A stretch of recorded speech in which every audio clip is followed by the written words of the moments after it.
Alright, you read the title. In this video, we're going to cover exactly why you overthink things, what you can do practically every time you feel yourself overthinking things, and how to make sure you kill your overthinking habits for good.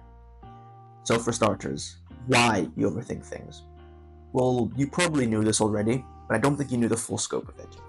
You've been told that you overthink because you believe other people are judging you. Other people are noticing the things about you that you think you're noticing about yourself. So for example, there was a very big study called The Illusion of Transparency in 2003, where they looked at public speakers. There were two groups. Public speakers that were nervous. Well, sorry, both were nervous, but one that was nervous and believed other people in the audience could tell that they were nervous. And another group that was nervous but didn't believe that other people could tell. Surprisingly, the people that believed other people could tell did worse, even though both groups were nervous. And this is because when we believe other people are judging us, and we think that they can tell the micro things that we're, fidgety or sweaty, or our eyes are moving around, we do those things even more. It's like a self-feeding cycle.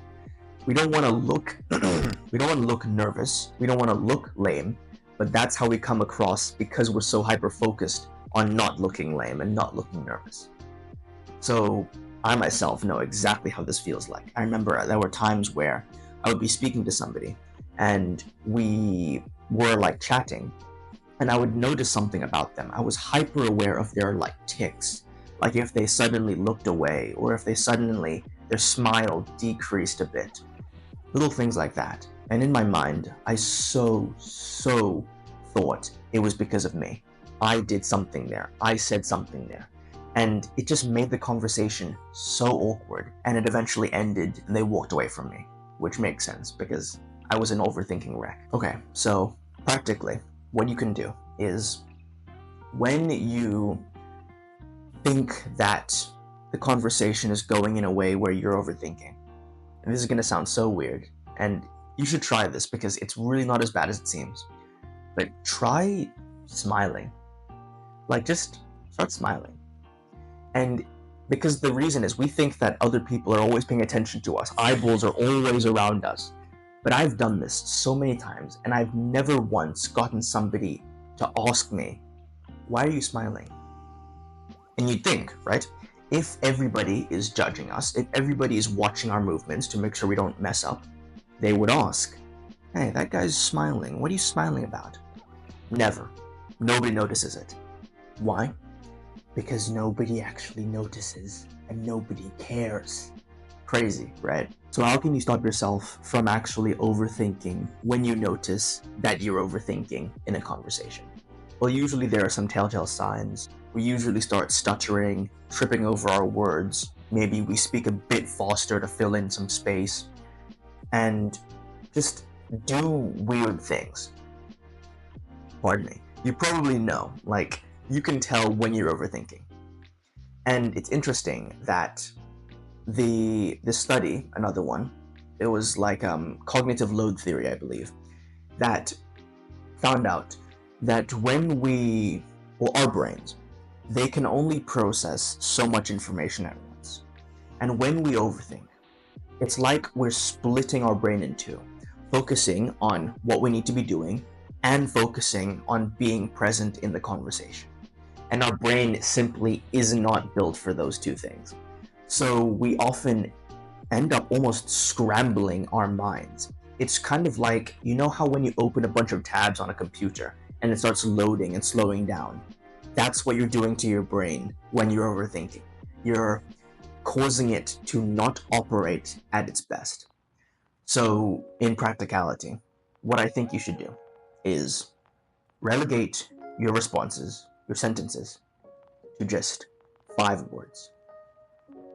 You don't have to go on these long tangents like, yeah, I think I'll maybe do that one if I get the chance.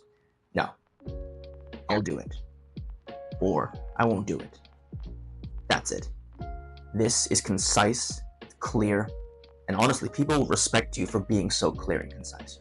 You're not mumbling, you're not using filler words like I have in this video. You can tell I'm nervous, right? Okay, I'm not though, actually. It's very chill to talk to you. And speaking of being nervous and shy, if you are somebody who identifies in that way, then, well, for starters, then tell me in the comments. But also, I have a free, like totally free, full guide on how you can start your social journey from scratch in just 5 days. So check it out, description below, I'll send it to you. Now, for the final one. How to actually kill this habit of overthinking for good. Well, let me tell you a story. When I first started doing karate, about 2 years ago, I was terrified of ever sparring. Which makes sense. I mean, you could get hurt. Unless you go to like these fake kids dojos where they just give you a black belt in 2 days. But the sparring is going to hurt. And I had to do it at some points, but I was always scared. But, weirdly enough, as time went on, and my first month turned into 6 months, turned into a year and 6 months, so forth, I still did sparring, and I still felt nervous before it. But the fear was vastly decreased. And why? Because of another study known as exposure therapy and habituation. This is an old one, I believe, from like 1958, where they exposed people to a feared stimulus. And of course, in the beginning, the stimulus was high with anxiety. But, well, pardon me, the patient was high with anxiety from the stimulus. But over time, the anxiety went down as exposure to the stimulus increased.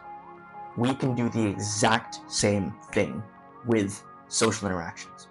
Because, let's be honest, we think we're always in social situations, but we're not. We're maybe around 25% in actual social conversations. So, I know it's going to sound extremely scary, it's going to sound nerve-wracking in fact, but one of the easiest ways, or not even easy, but one of the most effective ways to kill overthinking is to literally expose yourself more to situations where you would overthink. Because you will in the beginning, but over time, you'll start to get used to it. Habituation will take place. Your body and mind will just think, this is just normal. Why would we freak out about something we experience so often? And again, this will take time, and it is scary. But remember, courage is not the absence of fear. It's doing the thing despite having fear. I didn't come up with that, but I'd like to think I did.